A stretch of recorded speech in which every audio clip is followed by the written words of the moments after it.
dependerá, portanto, apenas de um Estado partidário que muda de 5 em 5 anos, caminhando com avanços e recuos por caminhos sinuosos e pouco ou nada transparentes, privilegiando conflitos ou rupturas e continuidades, sem planos estratégicos de desenvolvimento a médio e longo prazo, garantidos pelo Parlamento Nacional, Parlamento que também muda consoante os governos, ou com planos estratégicos que mudam consoante protagonistas partidários ou iluministas, ocasionais ou recorrentes.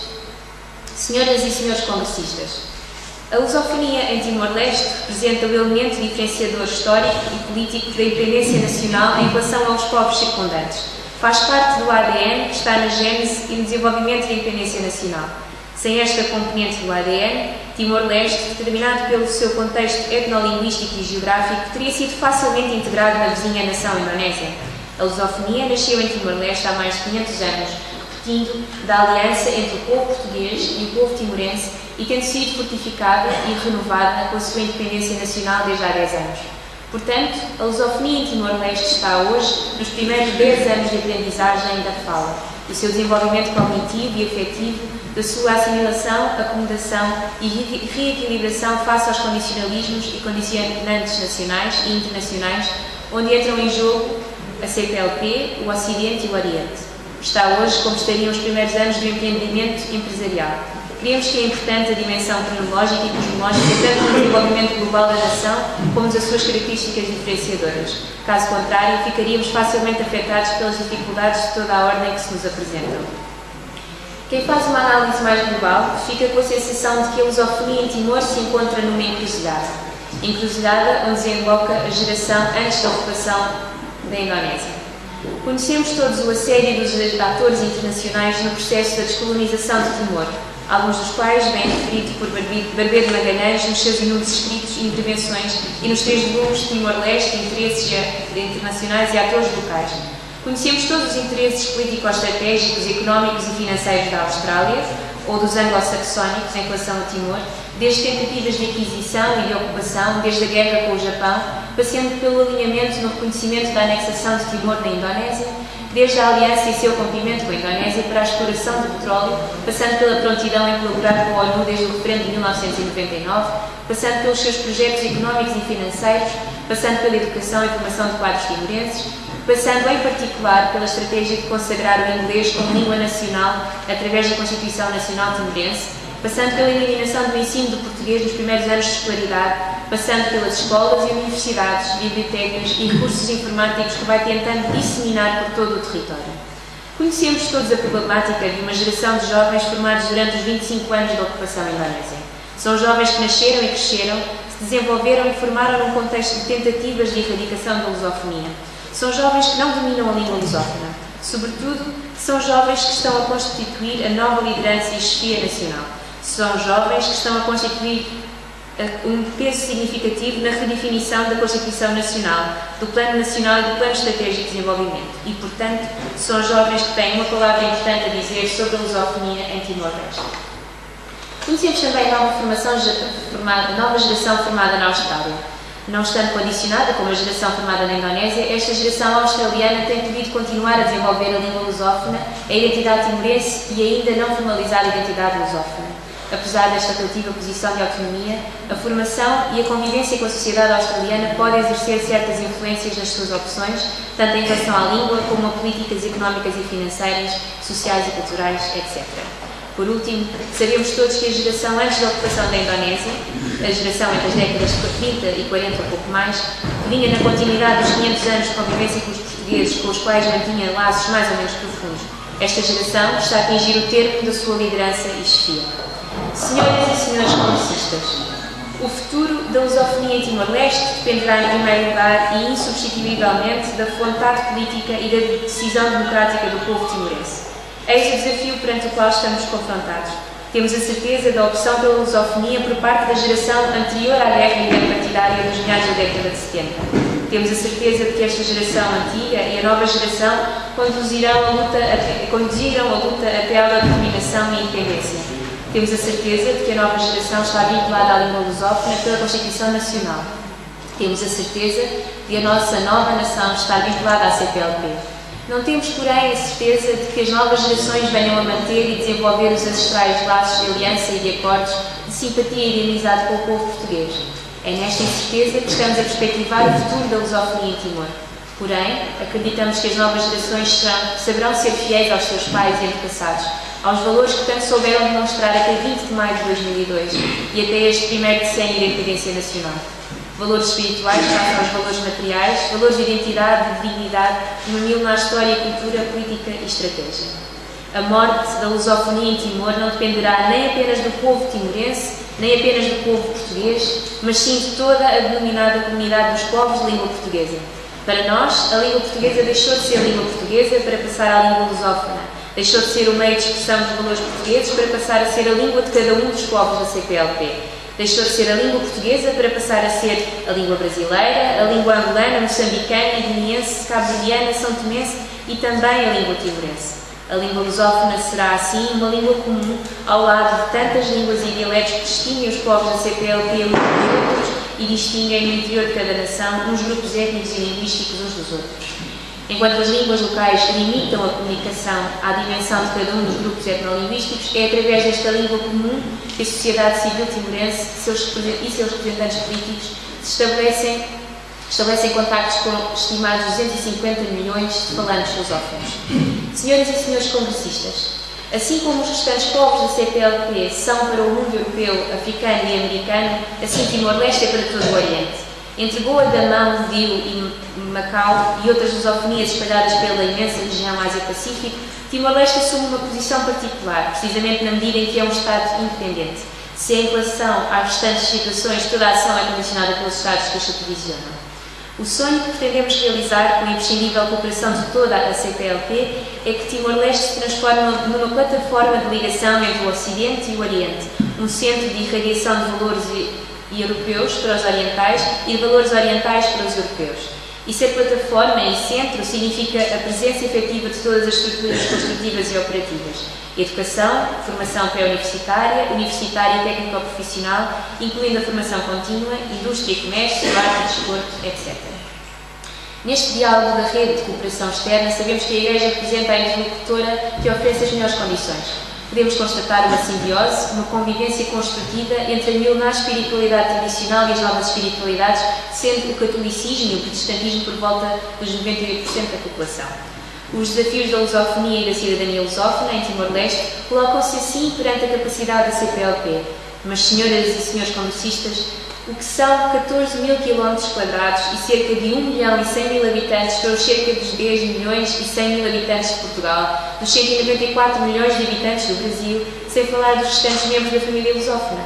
A morte da lusofonia ou a falta de qualidade do desenvolvimento lusófono em Timor-Leste seria simplesmente uma vergonha para todos. Senhoras e senhores congressistas, a cidadania lusófona é o corolário natural da lusofonia em Timor. Não vamos falar aqui da possível cidadania lusófona antes de 2002, quando ainda reinava a política do indigenato, abolida em 1961, com as reformas do então primeiro-ministro Adriano Moreira. Quando os indígenas não tinham nenhum direitos nem cívicos, nem jurídicos, nem de cidadania. Quando liberais, dados e naturais de Timor, que patrioticamente manifestaram, até com sacrifícios de vida, sua lealdade a Portugal. Quando até 1974 o exercício da cidadania era condicionado e controlado pelo poder central através da PIDE. Nem vamos falar dos 25 anos da ocupação indonésia, quando a resistência nomade nas montanhas e vales e clandestinamente em Dili ou nas cidades continuou a falar e a aprender o português à espera do contributo decisivo de Portugal para a autodeterminação e independência. Durante os 500 anos de colonização política e religiosa, caminhavam lado a lado, ora em paz, harmonia e cooperação, ora em conflitos e situações de ruptura, a cidadania timorense e a cidadania portuguesa. Apenas os indígenas, integrados em uma liorai, sucos e canoas, tinham e têm consciência da cidadania timorense. É o permanente desenvolvimento desta consciência que tem constituído o segredo da resistência durante os 500 anos, da resistência contra a ocupação indonésia. O segredo da tenaz luta pela autodeterminação e independência. O segredo e a condição sine qua non da viabilidade, estabilidade, qualidade e independência nacional. Podemos falar, sim, e apenas muito alusivamente, do embrião da cidadania lusófona desde o referendo de 30 de agosto de 1999 e desde a independência nacional, em 2002. Não haverá cidadania lusófona em Timor-Leste sem haver cidadania timorense. A construção da cidadania timorense pertence à insubstituível responsabilidade timorense, mas implica o objetivo contributo dos irmãos da CPLP. Sem este objetivo e programático contributo, Este primeiro Congresso da Cidadania Lusófona não passará de infindáveis estruturações, de especulações sofisticadas, de políticas abstratas e intenções estéreis e assim por diante. Chegou a hora da sociedade civil lusófona de uma democracia representativa, votando e depositando simplesmente a sua cidadania nas mãos dos governantes para uma democracia participada, controlando e orientando os governantes. Senhoras e senhores congressistas, na luta pela autodeterminação e independência, caminharam lado a lado o interior e a diáspora timorense. Assim também, para a construção da lusofonia e da cidadania lusófona, devem continuar a trabalhar em conjunto. Estamos convencidos de que para a viabilidade, estabilidade, capacidade e qualidade da independência nacional continua a tornar-se imprescindível uma política do interior e uma política da diáspora. Consideramos que os timorenses na diáspora não devem regressar todos para o interior. Alguns terão que regressar, outros terão que continuar na diáspora e mais outros serão enviados para a diáspora dentro de estratégias de curto, médio e longo prazo. Nesta ordem de coisas, enquanto este primeiro Congresso de Cidadania Lusófona é importante para o interior, não apenas de Timor, como também para todos os povos da CPLP, consideramos que é importante um primeiro Congresso da sociedade civil da diáspora da CPLP e das diferentes comunidades lusófonas espalhadas pelos 4 cantos do mundo. Este projeto foi inicialmente concebido em função da comemoração da diáspora do 10º aniversário da independência de Timor. Foi apresentado à Embaixada da República Democrática de Timor-Leste, em Lisboa, em 20 de junho de 2011, e a seguir ao Governo e ao Parlamento Nacional Timorense. Passou de seguida para o âmbito da CPLP e foi apresentado ao Secretário Executivo em 29 de outubro de 2011, no tempo do Sr. Engenheiro Domingos Simões Pereira, e de seguir às diferentes associações da CPLP, tendo começado com as associações cabo-verdianas e também com o MIL e com a PASC. Estava acordado para ser realizado em 2013, dada a aproximação de temas e data deste primeiro Congresso, a cidadania lusófona, deste primeiro Congresso da Cidadania Lusófona, vamos propor aos parceiros o adiamento para 2014. Senhoras e senhores congressistas, queremos terminar com este desafio a todos os presentes e também ausentes. Vamos organizar em conjunto o primeiro Congresso da Sociedade Civil da Diáspora da CPLP e da Lusofonia. Estes 2 congressos são complementares e inseparáveis entre si. Interior e diáspora, onde um falha, o outro intervém. Até onde um não chega, o outro supre e completa. A história de não poucas nações assim o demonstra, mas é apenas o sentido do Benjamin da família da CPLP. Obrigada pela vossa atenção e parabéns pela coragem em terem aceito este desafio.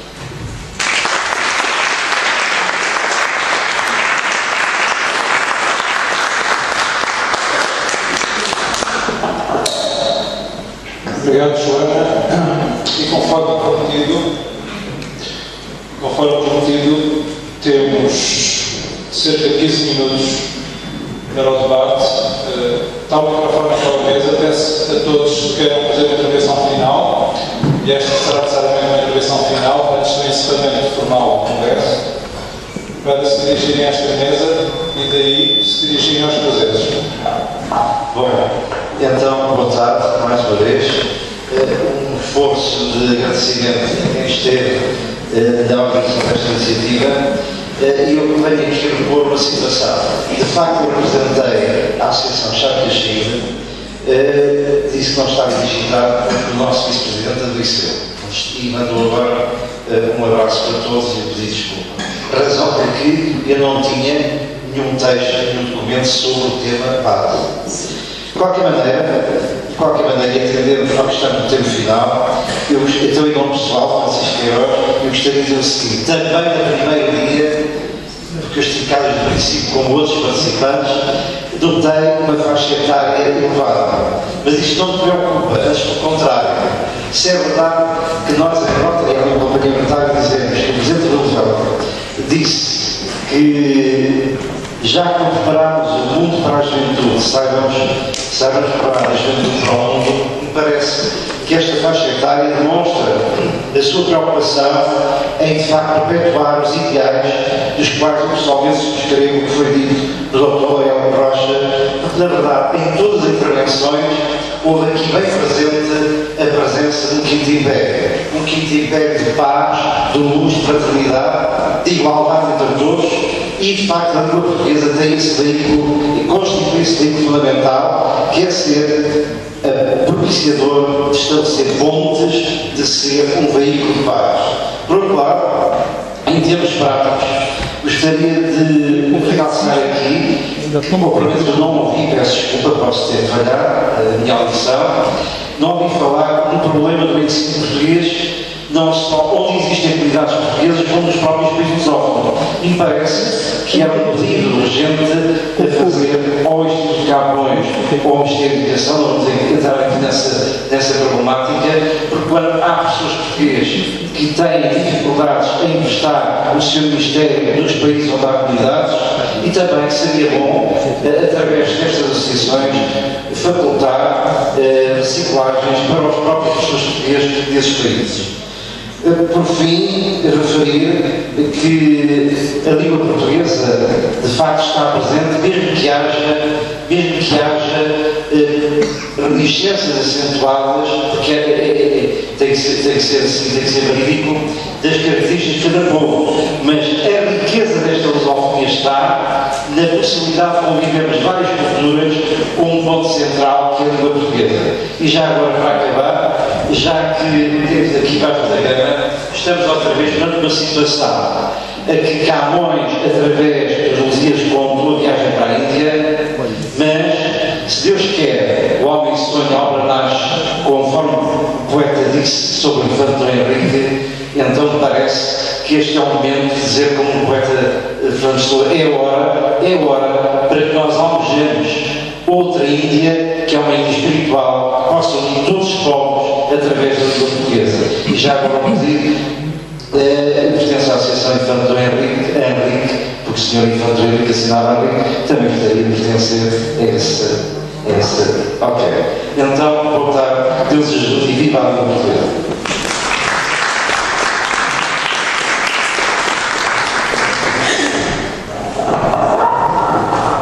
Boa noite a todos, ilustres conferencistas, também representantes de associações, ilustres convidados. Eu sou brasileiro, lá da Amazônia, neto de português de sertão. Ontem, quando eu fui convidado para cá, foi por um africano, um amigo músico da Guiné-Bissau. Vim com toda satisfação. Porque aqui, lusofonia é uma palavra também modismo. Poucas se vê ações muito concretas, com movimentos, principalmente ligados à arte. Eu sou produtor cultural há muito tempo no Brasil, resido aqui há dois anos e meio. Trabalhei com publicidade e também sou músico. Não se teve cuidado sequer de consultar uma embaixada do Brasil para saber se existe pessoas ligadas a algum campo da área cultural. Eu chamo a atenção da organização para isso. Não se teve cuidado qualquer de se ter amabilidade com um artista ou com um visitante dessa cidade. Eu falo da organização. Quando foi apresentada, uma das pessoas da organização sequer me cumprimentou. No meu país não é assim. Vocês são bem cuidados. O Brasil tem laços solidários com todos os povos. E o que eu queria deixar claro aqui é que ontem a minha percepção de produtor cultural não deixou escapar. Não foi um evento cultural, não depreciando todo o empenho desse lado das discussões do debate, não. Mas a minha fala está em cima da questão da inexperiência da produção cultural. Um tempo mal dividido entre as atrações. Os africanos e outros poetas, conferencistas que participaram, me pareciam adereços de um momento único de colonização artística aqui, aonde havia uma companhia de dança muito conceituada, que eu gosto, chamada Almagna, que se apresenta 3 vezes no palco, com quase 10 minutos de atuação em cada vez. Quando eu me levantei para ver uma programação que eu nunca tinha visto em Portugal, de Timor-Leste, tiveram cuidado, a delicadeza, o respeito com o público, de vir com a sua indumentária, de apresentar o seu trabalho artístico, e aí não ficaram nem 6 minutos no palco. Depois veio o coral, português também, e quase não deixava o palco, criou gosto pelo palco. Esse é o egocentrismo, esse espírito de possibilidade, de possessivo, não faz parte do espírito lusófono, na minha opinião, de músico, de produtor cultural e de publicitário. Então, eu queria dizer uma coisa. Vocês não sabem nada da Amazônia, eu sou da Amazônia. Mas também não faço questão de brigar pelo meu espaço, mas sim de dizer que o Brasil, culturalmente, faz parte da lusofonia. Isto é bom que é muito bem representado pelo conversador Lauro Braga. Eu, se me permite interrompê-lo, só me dirigindo à parte cultural. Eu não depreciei. É profundamente injusto. Eu já vou terminar minha fala, eu só queria ter o respeito porque eu escutei todos os conferencistas. Só isso. Já então, só isso. Só para terminar minha fala, os laços culturais de Portugal e Brasil, assim como com a África, são muito fortes. Os músicos brasileiros nunca relegaram as raízes africanas. Portugal, na época da Revolução dos Escravos, teve Glauco Costa, o grande cineasta brasileiro. Teve a musicalidade de Chico Buarque de Holanda, que mudou todo o contexto político do Brasil. Teve a musicalidade de Zeca Afonso, aqui, que mudou. O que eu vi foram conferencistas se apresentando dentro do evento. Adorei, achei fantástico, é essa vivência que se quer ver. Mas, antes de tudo, eu quero que você tenha cuidado na próxima reunião para esse lado. Cultura não é adereço. Cultura faz parte da lusofonia. Obrigado.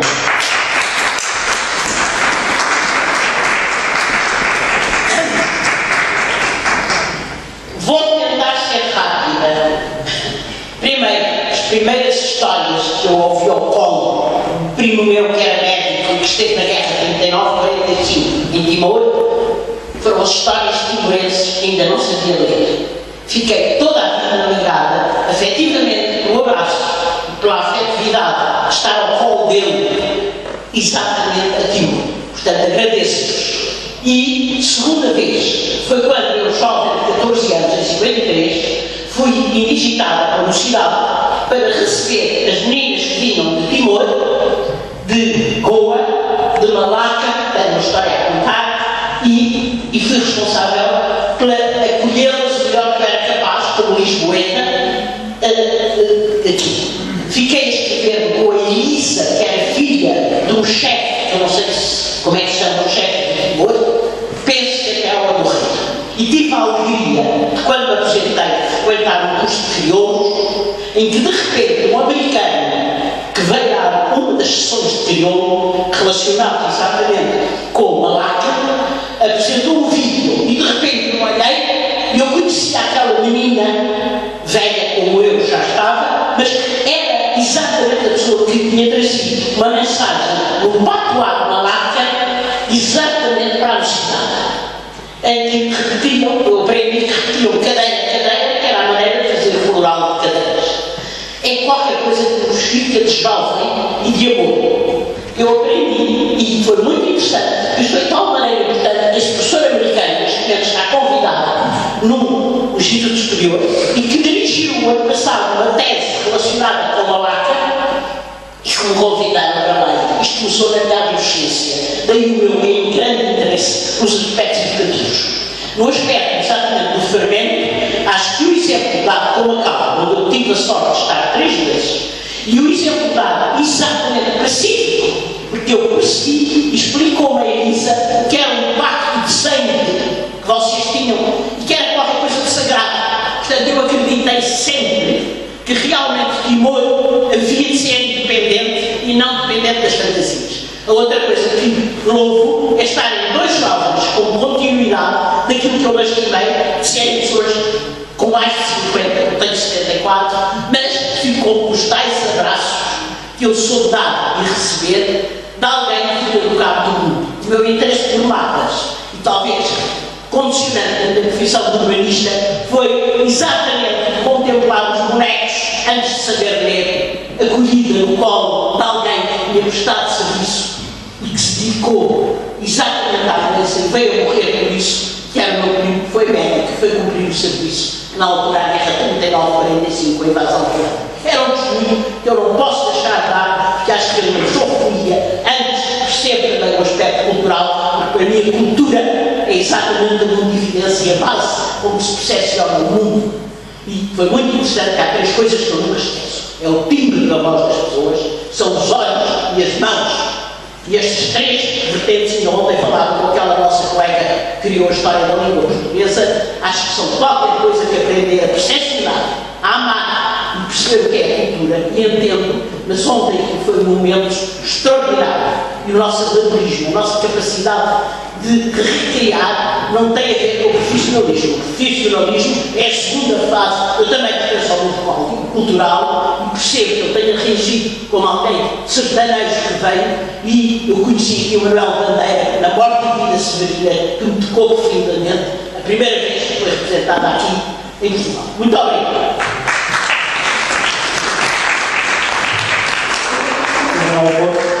Eu tomo a palavra, portanto não deveria, mas só porque chegar aqui hoje, mas valeu a pena, e é emocionante com a presença. Mas como sou ligado às economias, de certeza que referiram bem a expressão da língua portuguesa, já, portanto, aliás, aqui no convite, mas os dados económicos são impressionantes, não sei se alguém referiu, portanto acho que tem sentido telegraficamente dizer. É preciso dizer que, segundo o economista, enfim, da prestigiadíssima entidade, dos 10 países do mundo, ou territórios que mais crescem em 2013, são 4 lusófonos. Dos 10 do mundo. É Macau, Algafete, Rangel, depois estão, portanto, Angola, Timor-Leste e Moçambique. Portanto, dos 10, poder ser até São País, é evidente que não podem crescer a 8 ou 10 ou 20%, desde como alguém ao Japão. Agora, há muitos países da África que são francófonos, que são anglófonos, e também gostariam de estar aí. Portanto, este é o outro lado que gosto de referir, já foi mencionado no Google, mas gostava de dizer a projeção, que esta PricewaterhouseCoopers, que é a Goldman Sachs, não são entidades portuguesas, nem brasileiras, em 2050, a quarta potência do mundo será inquestionavelmente brasileira. Será na altura, primeiro, portanto, a China, segundo a Índia, portanto, em terceiro lugar, portanto, os Estados Unidos, e depois a PricewaterhouseCoopers tem uma pequena diferença, portanto, em relação à Goldman Sachs, o segundo não será ainda, será os Estados Unidos. A primeira a China e o quarto Brasil, muito à frente da quinta potência. E é bom ter que perceber. Depois, uma nota de sentimento que não é como que eu diga, é deixar esta casa. Eu tenho de recordar que o avô da minha mulher, portanto, bisavô dos meus filhos, bisavô dos meus 12 netos, foi secretário-geral desta casa, eu não conheci o Dr. Júlio Gonçalves, que eu nunca conheci, e foi aqui, secretário-geral da Geografia, a seguir ao Gago Coutinho. Portanto, a minha mulher tem a memória de estar ao Gago Coutinho, deixa ver que és Gago Coutinho. Portanto, eu deixo de fazer. Eu tenho noção muito rápida, que é quando vós tens os óculos, só para dar para jogar com ele. Em Malaga, nós tivemos um estudante, o Sr. Vasco, e havia a assinatura que existia há uns anos antes. Depois, em relação a Timor, não posso deixar de referir que há um ano, em fevereiro de 2012, fui lá abrir, eu sou professor de Direito, já estão preparados, já denunciou, portanto fui lá abrir há um ano, em fevereiro de 2012, o mestrado em Direito e Energia. E tive uma certa pega, no digo caso, com o reitor da Universidade de Timor-Leste, porque era em português, 3 não falavam português, eu também queria falar em português, mas falei em português, dizendo da inglesa 3 que não falavam, porque os outros 12 percebiam. Portanto, isso é emocionante. E não posso esquecer que durante muitos anos fui na delegação oficial da Austrália nos anos 90 e tiraram-se a mim na Comissão de Política Externa quando houve a Câmara de Timor, em 95. Porque disseram logo, você é português? Não tem. E quando eu saí, portanto, ninguém deu apoio naquela intervenção. E por outro lado, com todos os países aqui representados, é esquece de São Coelho disse, no dia 9 de maio, vai fazer a conferência daqui a uns anos, e fico toda a ligação que Portugal tem no mundo, é o país único do mundo. Mas a nota que eu gostava de dar, portanto, tem sobre, são mais para as economias, não tanto para a história, ou para a cultura, enfim, outras áreas, mas é o seguinte, isto não é apenas uma esperança vã, que a filosofia é uma realidade do futuro. Como outra circunstância, pode ser concordar ou não, é que quem percebe português percebe os espanhóis todos. Os espanhóis não percebem a nós. Eu peço que não se traga em espanhol. Portanto, a compreensão dos 300 milhões é uma compreensão. E eu vim neste motivo, como disse, a minha família é inglesa, portanto, eu sou de cá, eu sou, mas a minha mulher não é inglesa, tenho isso orgulho enorme. Os meus filhos são quase 50% ingleses, os meus netos 25%, e eu teria a minha neta, porque esta vez eu já almoçar, eu vou, mas eu não posso ser mais inglesa, podes casar com um inglês, naturalmente, portanto, essas duas coisas são mais. Muito obrigado, acho que eu podia interromper. Muito obrigado.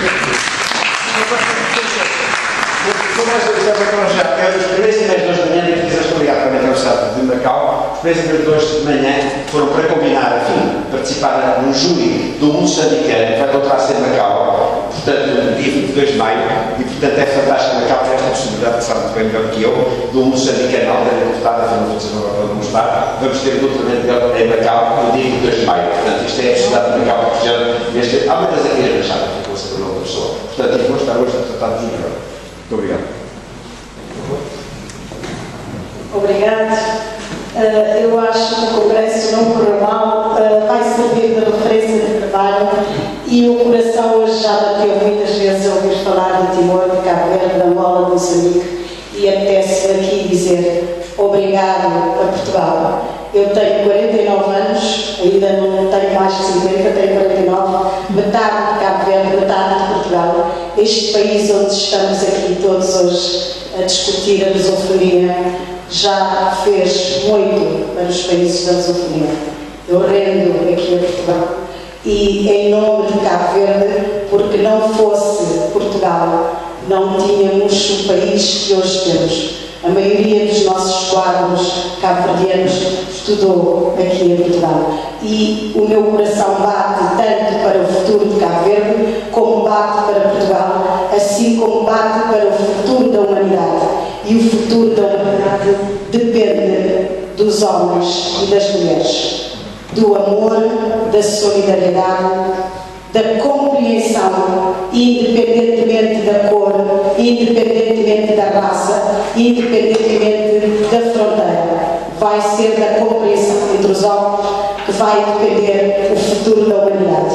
Com o dinheiro da Angola, com a potencialidade de Portugal, com o capital humano de outro país, não importa dizer hoje somos nós, o desenvolvimento somos nós, porque o futuro é qualquer coisa de imprevisível. E o que nos conforta a todos nós, somos apenas homens e mulheres e temos apenas uma vida e o fim está reservado de igual forma a todos nós. Um bem-aja a Portugal e obrigado por ouvirem.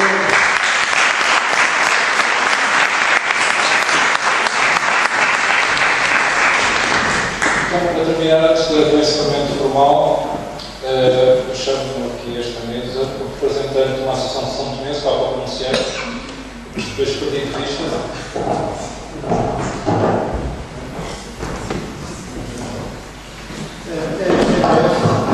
Quero primeiramente agradecer a oportunidade. Estive ausente neste espaço de congresso e também ausente de Portugal.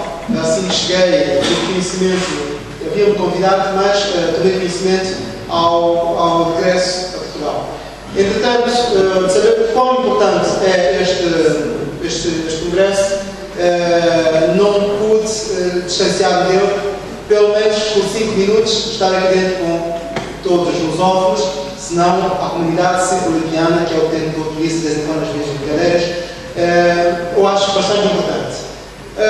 Mas eu gostava de perceber um pouco melhor como é que surgiu essa ideia deste pequeno encontro, que eu achei muito importante, mas adorei também reti um pouco da intervenção do produtor brasileiro, escapou-me também o nome, que eu acho que, Pedro, obrigado, que eu acho também que é uma referência que poderá, no futuro, ser comandado com um pouco mais de cuidado, porque selecionarmos as pessoas, ou grupos, organizações, numa comunidade é qualquer coisa de melindroso. E nós temos que procurar uma melhor forma de não ferir a sensibilidade de alguns de nós. Depois, para dizermos que a minha ausência de Portugal tinha um pouco a ver com a democracia participativa, isto na Tunísia, de Fórum Social Mundial, foi um fórum que marcou-me imenso e com um pouco de ausência daquilo que é a comunidade lusófona. Para dizer que o Brasil esteve bastante forte neste encontro, que realizou-se na Tunísia, e discutiu-se praticamente um pouco daquilo que nós estamos aqui a discutir, mas num quadro específico, que eu acho que é o que falta na nossa comunidade. E para unirmos um pouco mais, eu entendo que neste resultado, o resultado final deste encontro, poderá ser reproduzido a todas as comunidades residentes em Portugal, como fora, inclusive as associações, para que todos nós possamos ser mais participativos, mais intervenientes, porque a política é para os políticos. E nós, enquanto produtores culturais, artísticos e movimentos sociais, tenhamos também o nosso espaço de discussão e possamos também contribuir de melhor forma. Houve aqui um aspecto que foi discutido, foi falado, eu fico bastante triste com isso, quando em alguns momentos, na conversa mesmo com os colegas da faculdade, desconhecem aquilo que é a CPLP e às vezes questionam. Pronto, organizei recentemente o Miss CPLP e as pessoas perguntam: CPLP, o que é isso? Miss CPLP, CPLP. Pronto, eu tenho que perder o meu tempinho, ganho também, digo perder, ganho, no bom sentido, explicar aquilo que é CPLP. O que significa dizer que há muito trabalho de casa por fazer. Mesmo para os universitários, a CPLP é qualquer coisa desconhecida. E como diz o outro colega, a CPLP é feita de pessoas. Comunidade feita de pessoas. E é com pessoas que nós devemos trabalhar. Portanto, muito obrigado à organização pela essa oportunidade.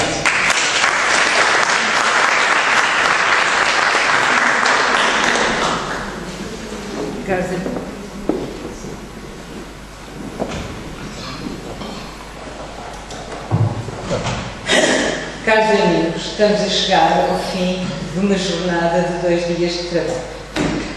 Antes dos agradecimentos formais e de algumas palavras de encerramento, uns apontamentos logísticos. Primeiro, estas sessões foram gravadas. Elas serão publicitadas, provavelmente a partir de segunda-feira, porque a nossa organização tem limitações, estarão no blog da PASC. É fácil chegar lá, basta entrar no Google, pôr PASC-plataforma ativa da sociedade civil e facilmente se entra ou no blog ou no Facebook. Portanto, nós contamos que a partir de segunda-feira os vídeos com as conferências estejam disponíveis para as pessoas poderem selecionar, ouvir e meditar sobre áreas que estejam mais afetas. O segundo aspecto, para os que não tiveram os 2 dias e até para que se possa perceber algumas coisas que talvez não tenham corrido tão bem, e nós ouvimos as críticas para aprender com elas, mas para que não se pense que foi menor consideração ou algum critério de seleção com outra fundamentação que não o nosso próprio amadorismo, eu gostaria de lembrar que a PASC, como já disse, é constituída por 31 associações da sociedade civil, são 30 associações e uma ordem profissional, portanto uma grande diversidade de representatividade da sociedade civil.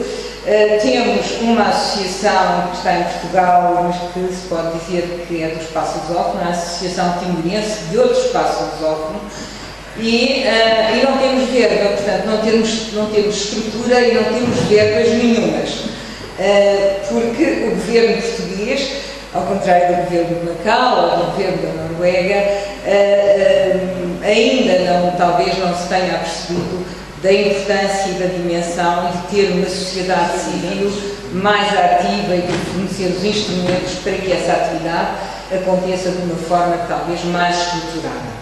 Mas havemos de prosseguir e conseguir. Não tomem isto como um lamento, mas apenas como uma limitação, e portanto se alguma coisa correu menos bem, eu desde já peço desculpa e assumo esse aspecto menor da organização. Depois quero-vos dizer que quando começámos, já disse isto em algumas das minhas intervenções ao longo do Congresso, mas quando começámos, já vamos a caminho do 4º ano, definimos que a lusofonia, no seu aspecto de ligação a todos os povos do espaço lusófono, era fundamental. Era fundamental para Portugal, mas certamente também seria fundamental para os povos dos outros países. Tínhamos tratado do aspecto português, mas tínhamos que abrir à perspectiva dos outros povos.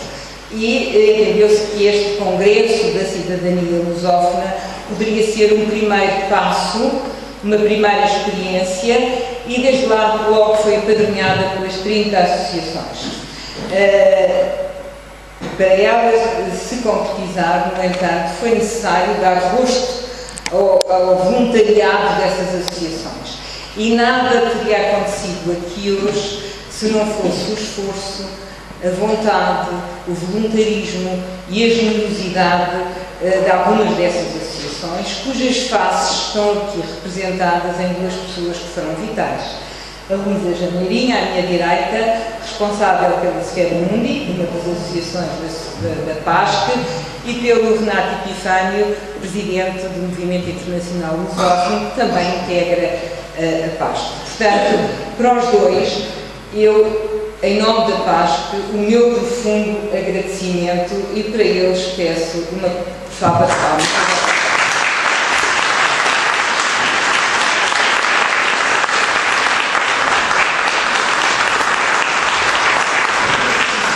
Mas a generosidade não ficou por aí.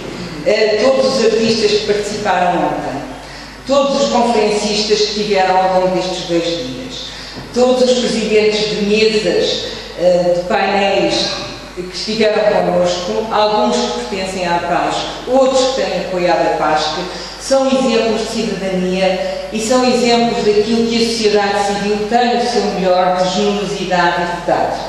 Fizeram de uma forma imediata, de uma forma espontânea, de uma forma generosa e graciosa.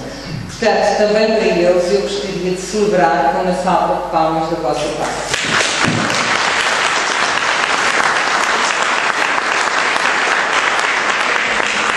Eu passaria agora o microfone à Luísa e depois ao Renato, antes de me despedir de todos vós. Mais uma vez, boa tarde a todos.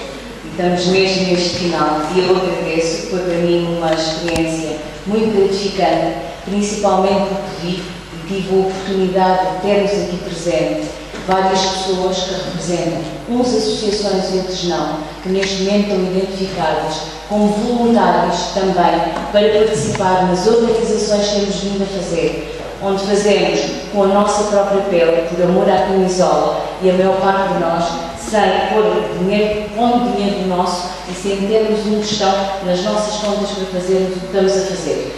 Portanto, fico muito agradecida por algumas pessoas terem vindo aqui manifestar o seu interesse e o seu voluntarismo para se poderem associar a nós e de certeza que no próximo evento, no próximo espetáculo da lusofonia, no próximo encontro que aqui fizermos, teremos com certeza muito mais gente desta vez identificada e que também já nos identificaram que podem vir à PASC, podem pertencer, portanto podem, no fundo, engordar, agora toda a gente fala em emagrecer, mas eles precisamos mesmo de engordar, portanto podem engordar estas fileiras desta cidadania lusófona, fazendo parte da PASC e, portanto, estando disponíveis para participar, como todos nós participamos, os que tivemos por baixo do pano e os que estiveram ontem aqui a manifestar-se, tanto nesta mesa como ali naquela sala, de forma voluntária, do seu trabalho, do seu dinheiro e com a sua arte. Aos que estiveram mais diretamente ligados com a parte, que foi a parte artística, eu quero agradecer a todos eles, tanto os que estiveram em palco, como os que estiveram a fazer som, como os que ajudaram na organização técnica, porque foram todos voluntários nesse trabalho. A todos eles eu quero agradecer o facto de não terem deixado mal e, por outro lado, nos terem engrandecido com aquilo que é de melhor que temos aqui. Certeza, quando formos a outros países, e muitos ficaram, com certeza, porque podiam ter trazido também a sua cultura e a sua arte, mas de certeza todos nós vamos ter a possibilidade de levar a PASC a Angola, a Moçambique, ao Brasil e aí sim, de certeza, teremos a possibilidade de nos receber, de mostrar a vossa arte, a vossa cultura, a vossa dança e a vossa poesia, como nós ontem tivemos a oportunidade de também poder mostrar aquilo que nós somos. Ficaremos então à espera do vosso convite de todos os países que fazem parte dos países da língua portuguesa, para nos mostrar o melhor de vocês e nós mostramos ontem o que tínhamos de melhor de nós. Muito obrigada.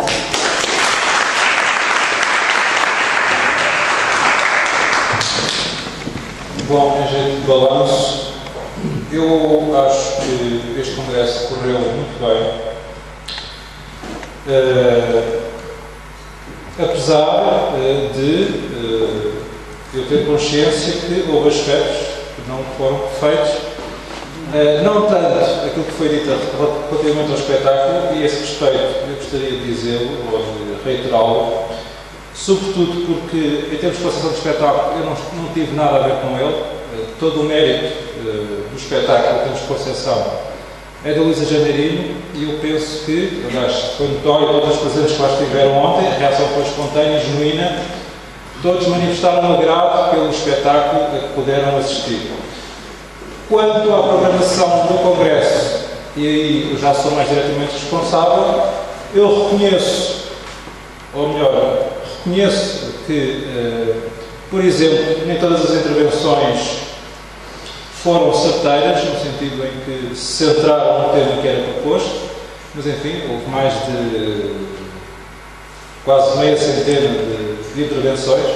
Há sempre algumas que, enfim, que não servem propriamente na baliza, como se costuma dizer. Também acho que é um ponto a reter que, enfim, todas as associações que se inscreveram estiveram presentes. Aí, de facto, terá que haver uma explicação. Porventura, o processo, eu lembro que nós iniciámos a fase de inscrições há cerca de um ano, que essa fase de inscrições se encerrou em junho, e, portanto, o que aconteceu foi que, porventura, e sabemos que há associações da sociedade civil com uma existência muito precária, há associações que se inscreveram em junho e que, de então para cá, enfim, porventura, não tiveram condições de se fazer representar condignamente. Enfim, dito isto, reitero que, na minha perspectiva, este Congresso de facto correu muito bem. Foram aqui ditas, houve aqui intervenções que nos abriram horizontes sobre este caminho da convergência lusófona. Nós temos plena consciência que é um caminho longo.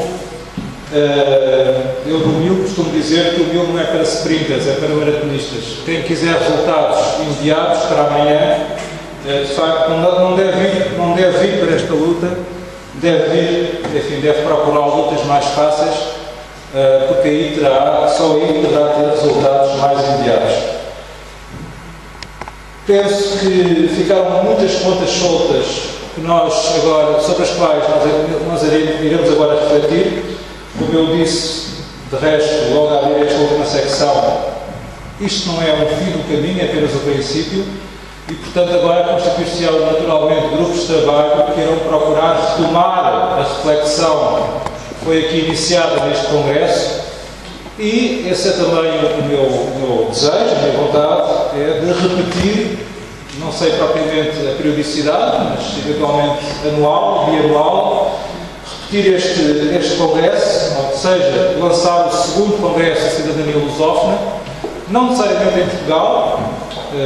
Já houve gente que lançou o rap de fazer este Congresso de Cidadania Lusófona num outro país, isso acontecerá naturalmente, mais cedo ou mais tarde, mas começar a pensar nisso e certamente que em breve, através da PAS, através do MIL, através da Sfera Mundi, teremos novidades quanto a isso. Pela minha parte, obrigado a todos.